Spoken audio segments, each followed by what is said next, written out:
Blue Cross and Blue Shield of Texas believes in honest conversations like the one you're about to see. For thoughtful insights related to healthcare policy, check out our Blue Promise podcast and videos. Learn more at standingwithtexas.com.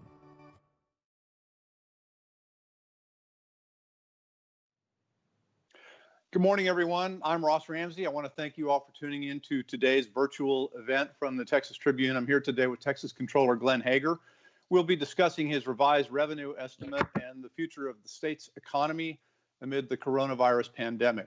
We'll also be going over questions submitted by readers throughout the conversation. Before we get started, we want to thank our sponsors, AT&T and Walmart. We also want to thank Blackridge, Blue Cross and Blue Shield of Texas, Kamek and Strong, PC, and Texas 2036 for supporting today's conversation. Though donors and corporate sponsors underwrite our events, they play no role in determining content, panelists, or line of questioning. Okay, let's get started. Glenn Hegar was elected as the 36th Texas Comptroller of Public Accounts in 2014. In that capacity, he serves as the state's treasurer, check writer, tax collector, procurement officer, and revenue estimator. Before his election to statewide office, he served in the Texas House from 2003 to 2007 and in the Texas Senate from 2007 until he became Comptroller.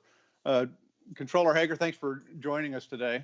Good to be with you, Ross. We talked 3 months ago, right as all of this was starting, and you were a little pessimistic. Sure, it was 3 months. It seems like 30 or 40 years ago to me. I got out a calendar the other day and decided it was March 142nd. I think that's right. Seems a little bit like that. You were pessimistic then. You were one of the early adopters of the word recession, which turned out to be right. And you said at the time, that you'd be lowering the revenue estimate by billions of dollars without putting a number on it. You wanted to see what would happen for a few months before you really put the numbers to it. So on Monday, you came out and said, here's my numbers. Can you walk us through that a little bit? Yeah, so the short of it is we went in this current 2-year budget cycle for the current 2-year biennium. We went from having a $3 billion surplus. Now, of course, that doesn't take into account any potential supplemental appropriations that may happen, as always do during a legislative cycle. But the four corners of the Appropriation Act that was passed, we went from a $3 billion surplus to a $4.6 billion hole in the current budget. Now, with that being said, that's roughly about a $7.5 billion swing in numbers from $3 billion surplus to $4.6 billion in the hole. However, the actual decrease in general related revenues was about 9.5% or $11.6 billion. Now, the difference between the $11.6 billion and the 7.5 is there were certain dollars the state is not needing to spend that was assumed that would have had to been spent in the current budget. That comes from a couple of sources. One, in the COVID money that we received from the federal government, roughly $1.2 billion was for public education of COVID type expenses. Also, the assumptions for what would be the local share and the state share in public education funding. There was about an additional $1.7 billion in local money, so that decreased the state side. There was about $700 million in recapture money that was going to come into the state that was not anticipated. Recapture money is the money that the state spends on local schools. So money from so-called property wealthy school districts that are being sent to the state of Texas that is redistributed in the school finance formulas. And then also we revised upward the amount of estimate that we would have coming into the state treasury from online purchases as a result of a couple of bills passed last session for marketplace proprietors and what's called remote sellers on the internet by about $950 million. So those all combined get us to about $4.5 billion, and that explains the difference. So in long short, as you noted, it was about $11.5 billion decrease in overall state revenues, but it ends up going from a $3 billion surplus to a $4.6 billion hole that we have to figure out how to solve for this current 2-year budget cycle. Okay, the legislature has a couple of things coming up that they know about. They always, it's become sort of a habit to underfund Medicaid in the state budget and then come back in the next legislative session and start with a supplemental appropriation bill to make up whatever it turns out to make that looks like probably $1.5–2 billion shortfall. So they're going to have to spend that much more. There might be another federal care package coming, which would be money to the state, which might offset some of that. And at the end of all of this, after you sort out all of the adds and drops and the new numbers that you've got, you've still got a substantial savings account out there in the rainy day fund. Yeah, that's right. So this revenue estimate does not take into account additional federal dollars that may be coming in, even though DC, Congress, the president are both talking about it. There's negotiations going on right now. However, until a bill is actually passed, both the House and the Senate, and signed by the president, we're not going to take that into account. But as you said, there could be possible federal dollars. Also, whether there's additional guidance from the federal government for the dollars the state has already received for COVID type expenses, whether any of those are freed up that can be spent on other items besides COVID.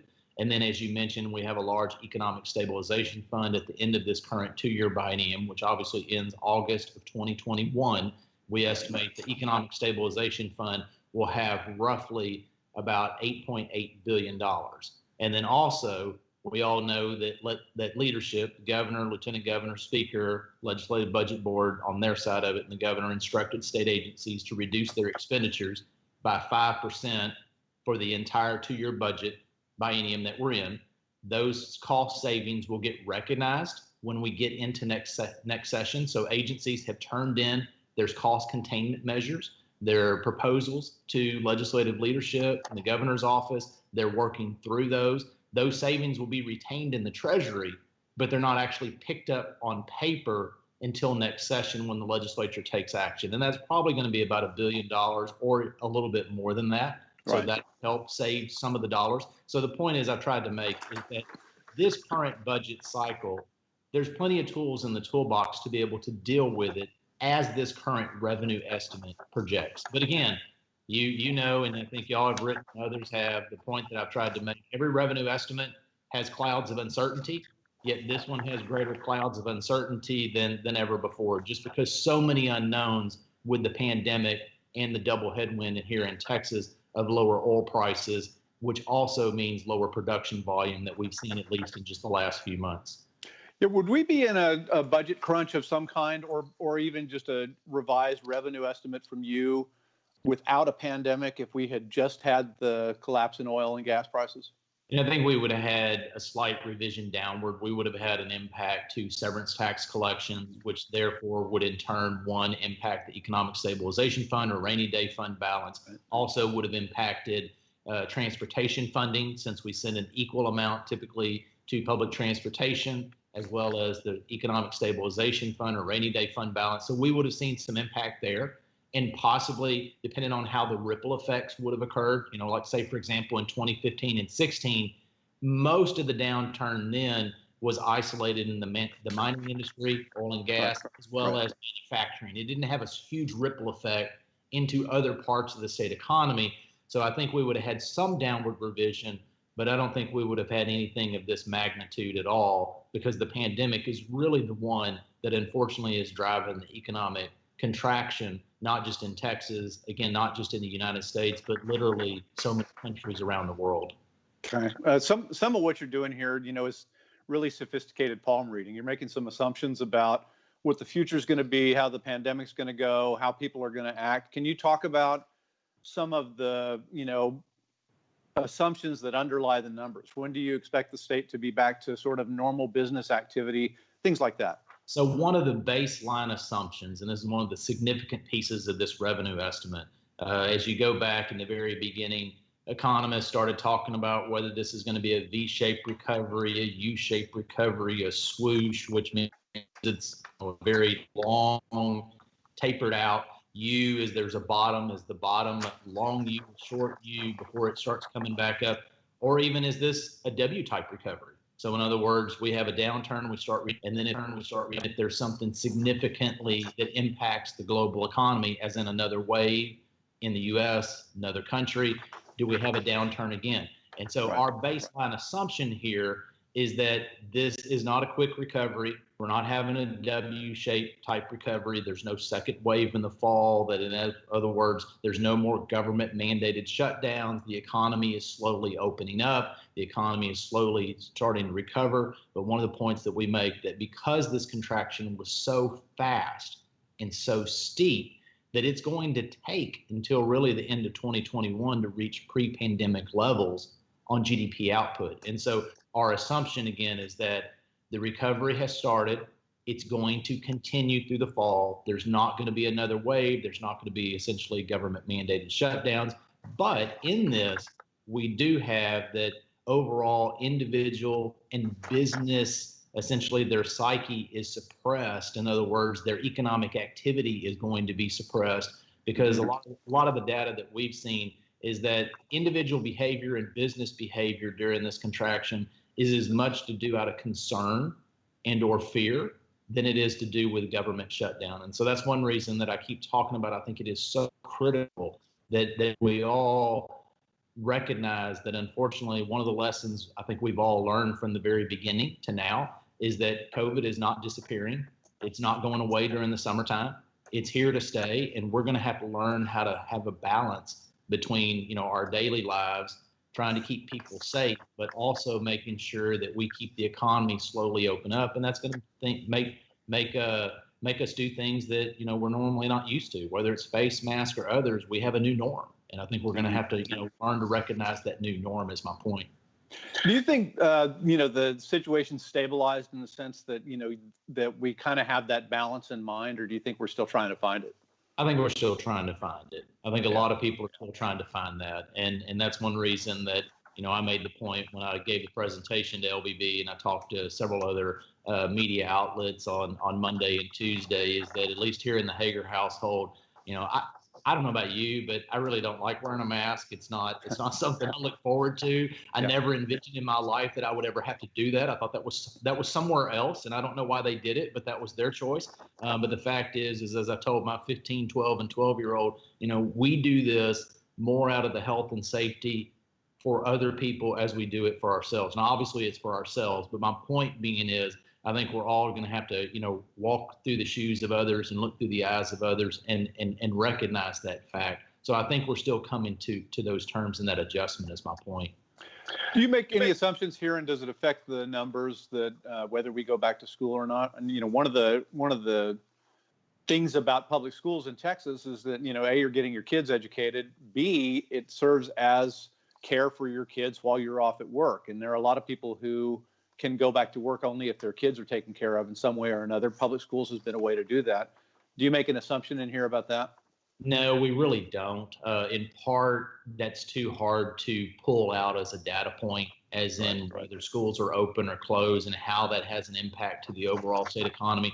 There's so many different factors like that one that you're starting to read in. And when we start putting this revenue estimate together, this is a lot of work on my team to make sure that all the numbers add up and all of them subtract and everything comes out, and that there's one bottom line number that everybody focuses on, but there's a lot of data points that go into this. And so the point being is, we started this work, months ago, and we're refining it and tuning it. But when it comes to schools, obviously schools in most communities, they're the biggest employer.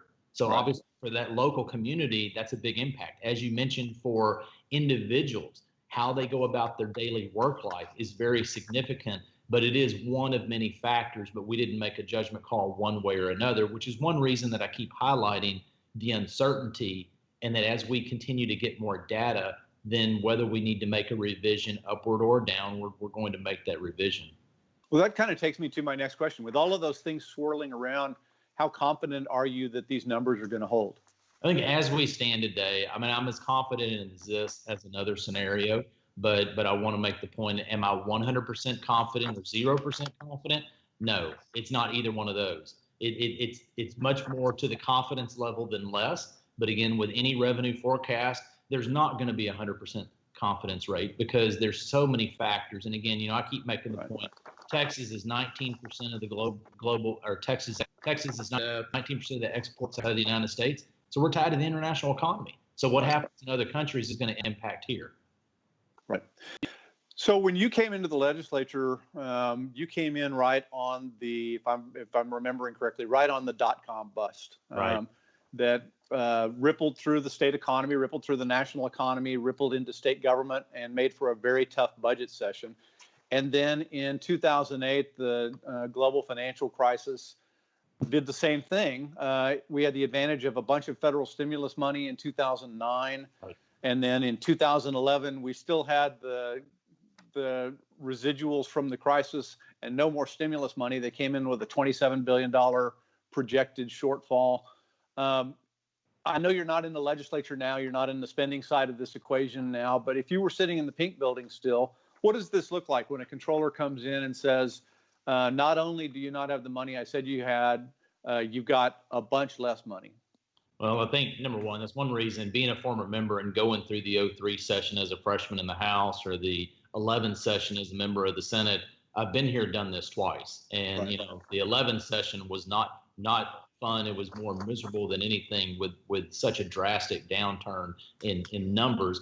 And so that's one reason I wanted to start scripting out very early. And the reason you said, I made the comment that looks like we're going to have a recession. Now, we didn't know how deep or how wide, and I don't think we still don't know how deep or wide. But the point is, at least start managing expectations that agencies are going to have to reduce expenditures. Leadership has taken that action. As we start getting to next session, what are some of the tools that we may need to use for this current budget cycle and the next one? But again, it's just way too early to really forecast what the next budget cycle is going to be. And part of it is, we can't really start worrying too much about what's going to be 5 or 6 months ahead when we have a lot of work to do today. The more we worry about the future, we're distracted from the work, and we have a lot of work to do today. But the point is, at least put in your mindset that next session could be and is likely to be a much bigger issue that we're going to have to deal with in the current 2-year biennium. The question is, we don't know how much. So let's not fixate on that too much, but let's start going through methodically as what are some of the options. And that's one of the incentives. And I know policymakers have started working all of those. We've been having discussions back and forth in my office and them, just trying to get them different data of different types of policy choices should they ever decide to go down those paths. So the numbers you're putting out that you're revising here are for the revenue that the state expects to receive basically during the next year through the current budget that takes us all the way to the end of August 2021. When the legislature comes into session in January of 2021, they've got to do some repair on the current budget that isn't trivial, but probably isn't existential. I mean, they're not. It's not a really tough problem to solve. It's a problem. It's very manageable. Very manageable. But then they turn around and they start writing the next 2-year budget. Right before they do that, in 5 months, you're going to put out a revenue estimate that projects how much revenue the state's going to bring in over the next 25 or 30 months. Right. So that they can write a 2-year budget. What is the early, I know you can't put a number on it, but what's the early look at that? Is that going to be a pretty tough budget? I think it'll be much more difficult than last session. Let's start out with that. Last session they had a lot of options at the table, so they did a lot of things, including public education, which we've talked about, and probably will some more. But the fact is obviously this one is going to be a much more difficult budget cycle. That is a given. Now the question is how much more difficult. We really need to get into October, November. We need to see how the next few months go, the next quarter, just to determine whether the baseline assumptions that we made in this estimate, are they holding true, or how much have they deviated? Which, I've had members in the very beginning ask me questions about what does the next budget cycle look like? And they were asking those questions, back literally in April and May. And I just politely said, you're going to have to give me a few months for me and my team to come up with what we feel confident in for a baseline for the rest of this biennium. Right. Because that's the baseline for the next biennium, and they go, okay, I got it. And so the point is, we just can't project out that far, so we need another quarter or a little more just to see how these trend line assumptions go. When we talked in, I guess the first week of April, when you wanted to get a few months, change the numbers before you actually put out a revised estimate, you were watching sales taxes, you were looking for the annual franchise tax to come in, you were watching oil and gas severance taxes, all of those things. And the idea was that you would get to mid-July and you could put out a revised revenue estimate like you have, and that you would have a much better set of data to base that on. what did you expect to know that you don't know now? I mean, how, in some ways you have a bunch more data and you learn some things, and in some ways, all it did was illustrate how little we know. Yeah, no, I mean, those are valid points. And that's kind of the points that I try to, make in revenue estimating is there's a lot of data points that held true to our assumptions. There's a whole lot that didn't hold true to our assumptions. And you try to filter out what does all of that mean through essentially a different sift, and if anybody knows what that is you're shaking out the flour. And so if one of the big questions was, is COVID essentially going to have a lull during the summertime? Well, that question has been answered. No, it's not disappearing during the summertime. So that is one baseline. Another baseline is seeing how people's reaction is going to be and what economic activity is going to continue. We've seen the economy continue to slowly open up. So that's answered that question that we are opening back up. I think another question was, how deep would sales tax revenue go down during those months, during the closing of many businesses and as people were teleworking? And in fact, it went down, but it didn't go down as deep as we thought. And in part of that was because a lot of federal dollars that were spent, people buying equipment to work at home, people doing home improvement projects because they're home more, the certain number of people. So some of those things we learned, and that helps us look into the future, as in what dollars, whether the federal government's going to continue to put any dollars into the economy or not, and how other governments around the world are reacting to the COVID pandemic. Right. How much do you have to factor in, public policy? I mean, there's been a lot of conversation and debate about, how quickly you shut things down, how quickly you open things up, and how that controls or doesn't control the spread of the coronavirus.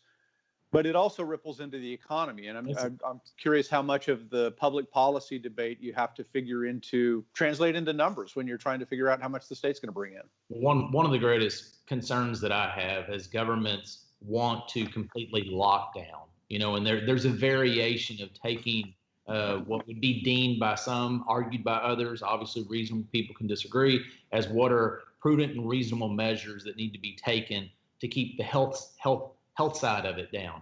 Now, with that being said, having a complete shutdown is not good for so many people. I mean, when you're talking about millions of people and tens of millions of people are unemployed, that has ripple effects, or whether people are even underemployed, whether they can pay their rent, how that starts rippling effect into those businesses. And those have long-term impacts. And so that's one reason I keep emphasizing is we're going to have to continue to learn how to live with the pandemic and be able to keep the economy open, because those people are required, they really need to keep their jobs and be able to stay employed to a full level.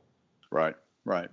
So if you're in the legislature, you have some tools here. You've got, you basically work on one side and say, well, we can temper spending, we can do this or that with what we were going to spend, we can lower what we were going to spend. You can do some accounting tricks that we've all seen, a number of times that, can move the budget $1 billion or $2 billion one way or the other.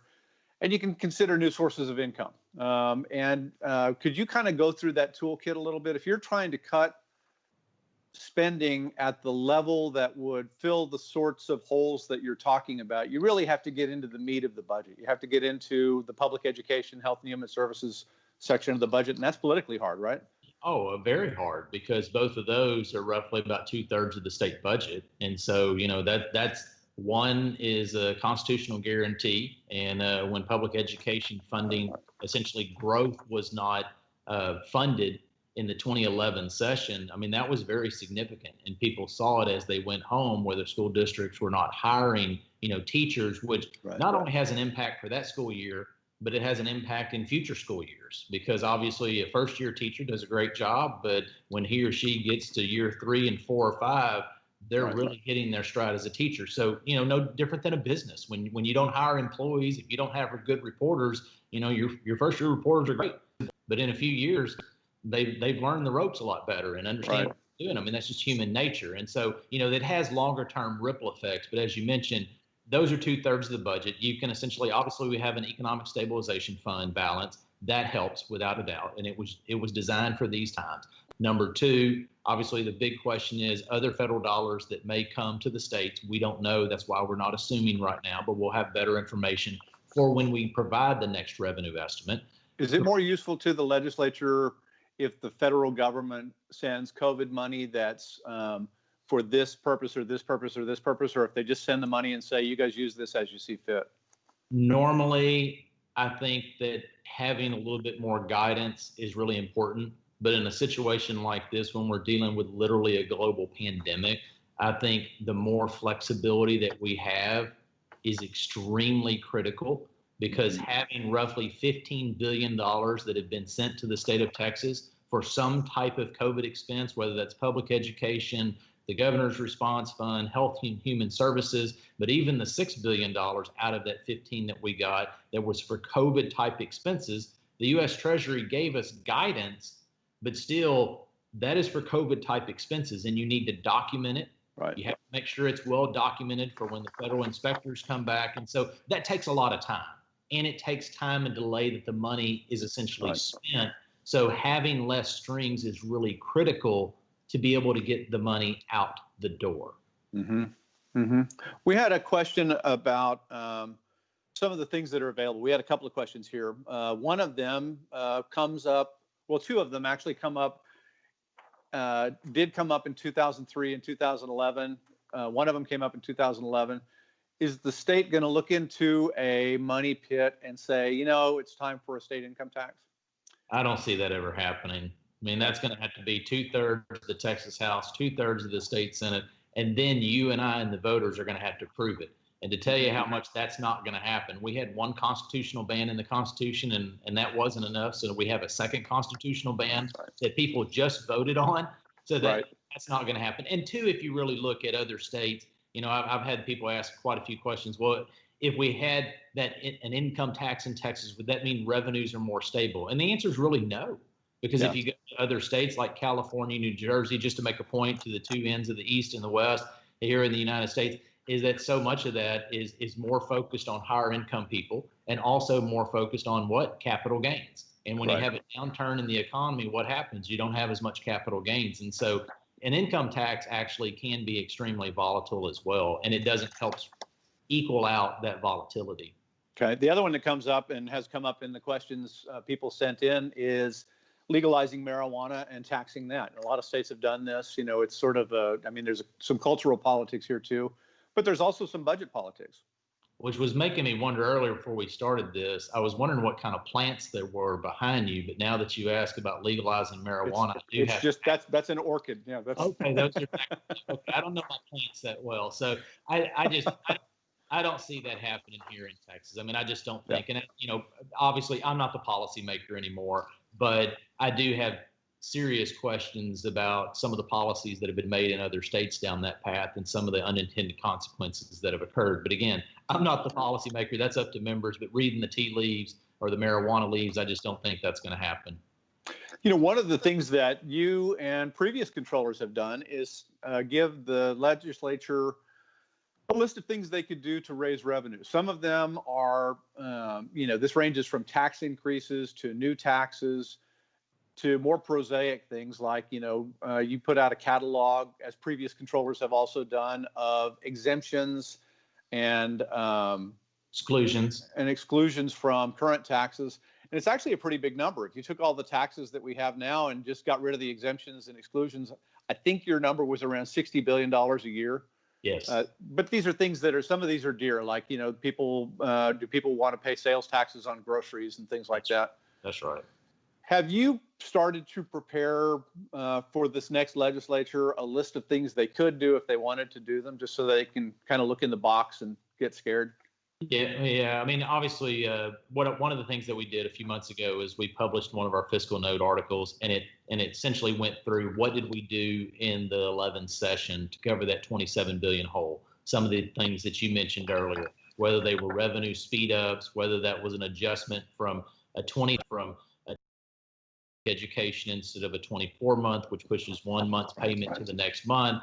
Also, whether you how much you fund Medicaid, other issues. So we wanted to put that out there, but then also we have the report that you mentioned, and we usually go through that with members pretty frequently. I mean, that's something that they're looking at. That's a good guide. And so, what I try to do is keep some of the easy, low-hanging fruit options that are there, but the more meaty policy decisions in tax policy, we're there to provide any answers and guidance, let them know what the traps and the issues are. But, the heavy decision in what direction they want to go, I remember very well, there are the policymakers and I'm in the executive branch. I'm there to provide the guidance and numbers. So we try to keep somewhat of a short list, but I don't have, here's your Christmas list, and this is what is going to exactly solve your budgetary issues. I'd rather provide guidance from a little bit more of afar and help them get where they want to go, but not the specific list to solve all the issues that may happen.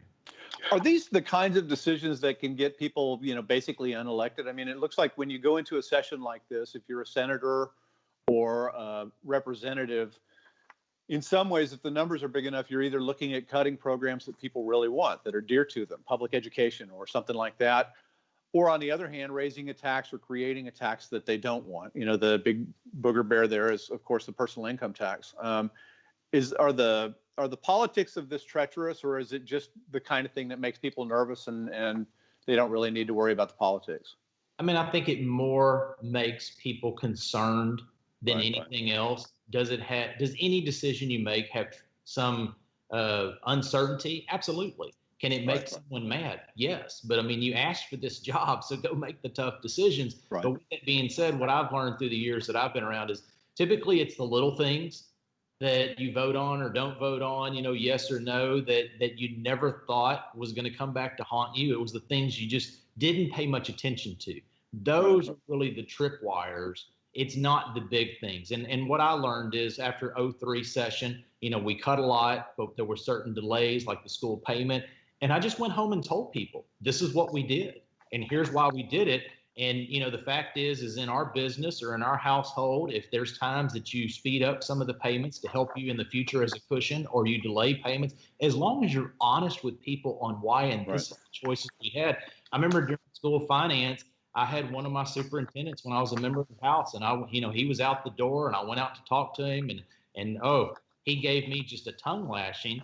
And then he finally caught his breath, and I said, well, I have 14 school districts right now. Here's the choices I'm trying to make. And then as soon as I said that, he goes, well, I appreciate it. You had a reason and logic, and maybe we weren't the biggest winner, but you had a reasoning for why you made that decision.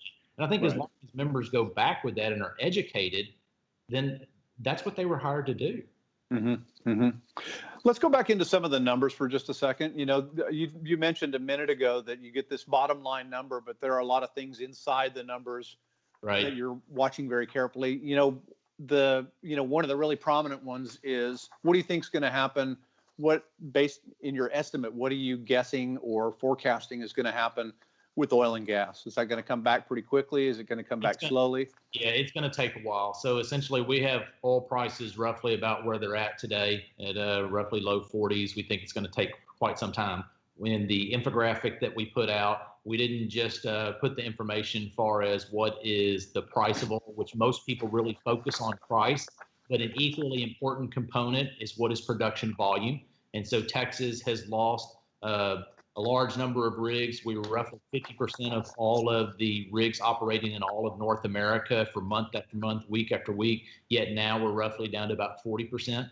And so we're down at the lowest number that we've had since we tracked that data in the 1960s. And so my point being is production volume, at least on tax receipts so far, is down about 30%.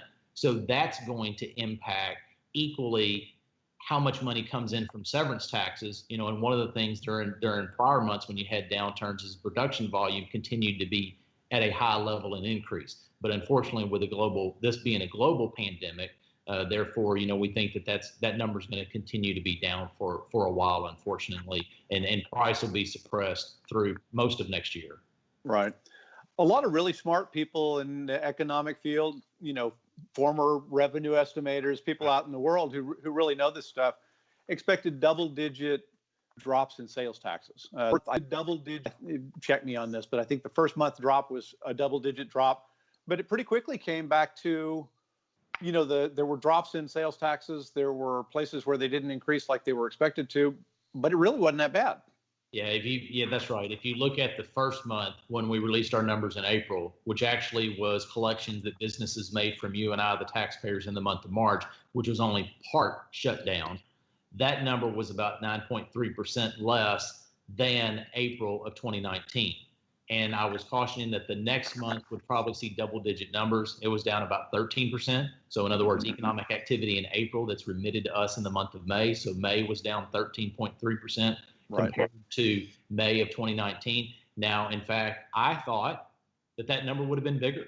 I thought that number would have been closer to the higher teens there, getting close to 20%. But again, I didn't have a rule of thumb to go off of. No one has ever lived through a pandemic like this. And so what would it be? But obviously that number was lessened as we were collecting better data because of the dollars that either you and I spent to set up teleworking, home improvement projects, and or the money that people got from the federal government and the increased unemployment benefits. And then last month, we were only down 6.5%. And so, we still have factored into this revenue estimate some much larger downturn numbers in some out months, because we think that as those dollars roll off, that's still going to have a ripple effect through the economy. So some of that lower revenues is actually still factored into the upcoming months. There's been some conversation about this cliff that's coming up. Then, at the end of July, that we shift off of some of the PPP money for employees, that unemployment benefits change at that point. What are you looking at there? What do you expect to happen? Personally, I still think that, we've started to see unemployment numbers go down. We went from a 3.4% unemployment level to a little over 13. Now we're down at 8.7%. So an improvement, more people. We still have people going on unemployment rolls, but we still have more people going on to employment. But I think as that PPP money rolls off, you will probably see unemployment numbers tick up slightly, possibly not just here, but around the United States. So, the point is there's still going to be some ripple effects that we're going to feel as those dollars roll off. But then again, are there other federal dollars? What is the confidence of individuals? What is the confidence of businesses? Is there enough confidence in the economy that gets to be overwhelmed and those numbers aren't as big? And those are things that unfortunately nobody really knows right now. Yeah. Do you have any sense, this is early to ask this, because we're, for all of the not asking questions so far, Ross, so go ahead and ask me one. For all of the feeling that, this has lasted forever, we really don't have a lot of road behind us in this thing. We're, 140 days or something into this thing. Do you have any feel for how much of this changes in the Texas economy and in the revenue that the state gets are structural? How much of this is just going to be like this either forever or for a long time? And how much of this kind of washes off? How much of this just kind of snaps back in at some point? Well, I think if you look at, obviously there is a change in how we go about our spending. Right now we're doing this. Normally I would be sitting next to you in Austin somewhere. We would be in y'all studio or somewhere else. We're not traveling. So, my gas bill has gone down significantly. I haven't hardly spent any money on toll roads in any shape, form, or fashion. And every month, because of me and my wife, it's a couple hundred a month. And so, those are gone. So there are disruptions. If in public transportation, I've talked to, the public transportation entities across the state every few months. And obviously, they've got big concerns of what's on the horizon. Airports, with the decreased number of people traveling in the longer term, whether it's conventions in different communities, those probably have a longer term impact. If you're in the commercial space downtown, our businesses going to continue to bring all their people back. I've told my folks, we're not going to ever be at the same level in the LVP building than we were before. That's going to be a reality because of teleworking. So, there's all these disruptions, but at the end of the day, I don't see as of today a significant disruption in the state revenues because we're still doing a lot of economic activity. So sales tax collections still occur. It may be misplaced from one area to the next, but right now I don't think that it's so disruptive that it's really changing the fundamentals of the basic foundation of how our state government is funded. But there are disruptions here and there that are happening. Right. As you look at this, you're going to, like I said, you're going to potentially have to revise this again because, it's uncertain. You've got a big, biennial revenue estimate coming out December or January for the next 30 months. As you look forward and you think about these things in the sense of your job, really, as opposed to your own personal sense, what are you really worried about here, and what are you really confident about? What's the kind of the best case, worst case as you go forward? Things that you're really watching for. Yeah, I'm really confident in the fact that people want to get on with their lives. People want to have a job. People want to create jobs. People want the economy to do well. I have confidence in that overall, the vast majority of people. I've got much more confidence in the will of individuals, of Texans and Americans that unfortunately we see playing out in kind of the political fights right now. I think we have a lot more in common than we don't have in common. And hopefully, we need each other more than ever in a downturn in a pandemic. What concerns me is whether our lack of confidence of getting out for the healthcare side of it, and that unknown and that fear, whether that psyche of individuals and businesses. My concern is how much is that continuing to be damaged, for lack of better words, in the long term, and will our activity that we have in the economy be more suppressed? And I think that's more psychological than anything else. I really do. And so that's a concern that I have, and that's one that I don't think any of us can read in any shape, form, or fashion right now. Do you have some favorite measures you're watching? Do you have some, you've got, sort of imagine this is like a Homer Simpson exercise. You're sitting there in front of the nuclear reactor with 10,000 gauges in front of you. Is there a particular gauge that you watch on the economy and on revenue and on consumer confidence and things like that, where, this is the number I watch, that's the gauge I watch? Unemployment levels are really important, and not just obviously the overall number, but in different industry sectors. And obviously, as you get them, the data is not exact and precise. It gets revised, but those are, it's a good indication.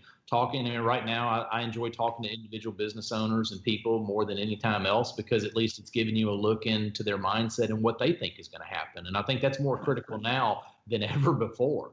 So I think that's really important. We're used to in the past, it's just kind of chit chat. Hey, this is what we think. But I think that really does a good gauge. Whenever the Fed puts out some of their information on either the service sector, manufacturing, retail, I always go through and read the comments. Now, again, it's just a snapshot, but it's interesting to read those snapshot comments as to what different people within those sectors think. Some of the things we look at a lot of non-traditional indicators right now. I never before knew how many people flew on airplanes in the United States every day. I didn't know TSA tracked that number. I should have known that. We look at that. How many people are in hotels, which tells us a little bit of economic activity right now. What is the hotel levels? We're also looking at how many people, there's some companies that work with businesses as far as those on hourly wages. We track that pretty heavily and have been for quite some time. So there's several different non-traditional economic measures that we haven't looked at before, just because we didn't have really good data at the very beginning. And so tracking those, and my team's been pretty good about coming up and finding new data points that we can look at, which may not give us everything, but at least it gives us an idea. And, one of the things internally that we look at, but obviously I can't talk about it because it's taxpayer confidential information, but looking at what businesses are attributing what part of sales tax data. Now, that just is a monthly look, and whether they had a rebate or, you need more than a month. But the point is trying to look at and figure out what is actually happening right now in the economy. And so looking at those, but, unfortunately, it's just one that I can't go out and talk about because it's confidential, but it is internally very important to kind of analyze. Okay, great. Well, good luck with this stuff. I know that, it's hard to be the fortune teller of Texas state government, but good luck with it. I really appreciate you coming. Thanks for tuning in, everybody. Thanks to all our sponsors and partners for supporting today's event. Finally, if you want to become a Texas Tribune member and support our public service journalism, go to texastribune.org/give. Have a wonderful rest of your day, everyone, and take care.